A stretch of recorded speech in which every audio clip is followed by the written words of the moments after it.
PM Modi का ये बयान याद है? पहले जब तक माँ जिंदा थी मुझे लगता था कि शायद बायोलॉजिकली मुझे जन्म दिया गया है। माँ के जाने के बाद इन सारे अनुभवों को मैं जोड़ करके देखता हूं, मैं कन्विंस हो चुका हूं कि परमात्मा ने मुझे भेजा है। इसे सुनने के बाद कितनी हैरानी हुई थी। जनता सोच में पड़ गई कि एक आदमी जिसे हमने वोट देकर ऊंचे पद पर बिठाया ताकि वो हमारे लिए काम कर सके, हमारी सेवा कर सके, वो अब खुद को भगवान समझ बैठा है, खुद को नॉन बायोलॉजिकल बता रहा है। अपने इस बयान के बाद पीएम मोदी बहुत बुरी तरह से ट्रोल हुए थे। सोशल मीडिया पर यूजर्स ने अच्छे से इन्हें याद दिलाया था कि भाई अब भगवान नहीं हो, जनता के सेवक हो तो ज्यादा आसमान में मत उड़ो। कुछ समय बाद इसका असर भी देखने को मिला। एक दूसरे इंटरव्यू में मोदी जी ने ये माना कि वो भगवान नहीं है, उनसे गलतियां हो सकती हैं। गलतियां होती होगी, मुझसे भी होती होगी, मैं भी मनुष्य हूँ, मैं कोई देवता थोड़ा हूँ। ये सब होने के बाद जनता को लगा था कि शायद ये किस्सा अब खत्म हो गया, मोदी जी अब गलत फहमी में नहीं है, उन्हें होश आ चुका है। लेकिन यहीं पर गलती हो गई। जनता को यह एहसास ही नहीं हुआ कि पीएम मोदी की गलत फहमी कभी दूर हुई ही नहीं थी। वो अभी तक ये मान कर बैठे हैं कि वो ही भगवान है, ईश्वर के दूत हैं, वो जो करते हैं वो एकदम सही है, उनसे कभी कोई गलती हो ही नहीं सकती।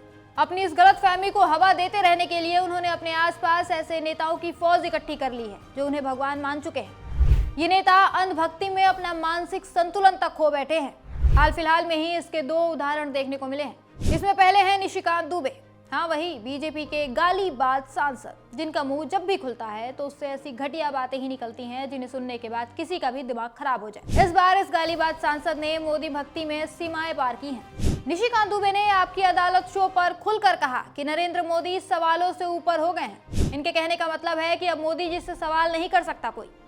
ये बयान सुनने के बाद लोकतंत्र की बात करने वाले हर आदमी को गुस्सा आया है। मोदी जी के ये मंत्री इतनी सी बात भूल गए हैं कि लोकतंत्र में कोई भी इंसान, चाहे वो प्रधानमंत्री ही क्यों ना हो, सवालों से ऊपर नहीं हो सकता। अगर मोदी जी सवालों से ऊपर हैं तो वो सत्ता में क्यों बैठे हैं? कुर्सी छोड़कर मंदिर में विराजमान हो जाए, वहां कोई उनसे सवाल नहीं करेगा। लेकिन नहीं, सत्ता चाहिए पर जवाबदेही से भागना है। ये कैसे संभव है भला? मोदी भक्ति में पागल हुए दूसरे नेता हैं तेजस्वी सूर्या। इनका कहना है कि एंटी मोदी होना मतलब एंटी इंडिया होना, यानी मोदी जी ही भारत है, जो मोदी की आलोचना करे वो देश का दुश्मन है। But this election is a test of the common Indian's patriotism, and if you are with Modi, you are with India. If you are not with Modi, you are anti-India. That's it. Modi ji ने अपने आसपास ऐसी ही चाटुकारों की एक पूरी फौज खड़ी कर ली है जो उन्हें भगवान बताते हैं, उनकी पूजा करते हैं। निशिकांत दुबे और तेजस्वी सूर्या जैसे लोग इसी फौज का हिस्सा है। ये लोग मोदी जी को इसलिए भगवान बना रहे हैं ताकि कोई जवाबदेही ना मांगे, कोई सवाल ना उठे। लेकिन ये देश के लिए बहुत खतरनाक है। देश में बेसिक इंफ्रास्ट्रक्चर नहीं है, अस्पतालों से बेड, ऑक्सीजन, जरूरी मशीनें, यहाँ तक कि डॉक्टर भी गायब है। स्कूल बंद हो रहे हैं, कानून व्यवस्था की स्थिति हर जगह बेहद खराब है। रोजगार के नाम पर पकौड़ा और चाय योजना चला रही है मोदी सरकार।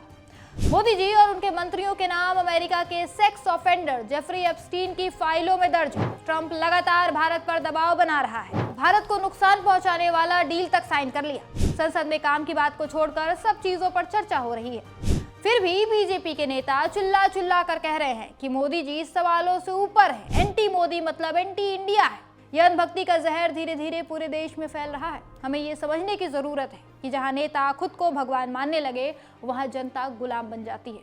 लोकतंत्र में नेता जनता के सेवक हैं, भगवान नहीं।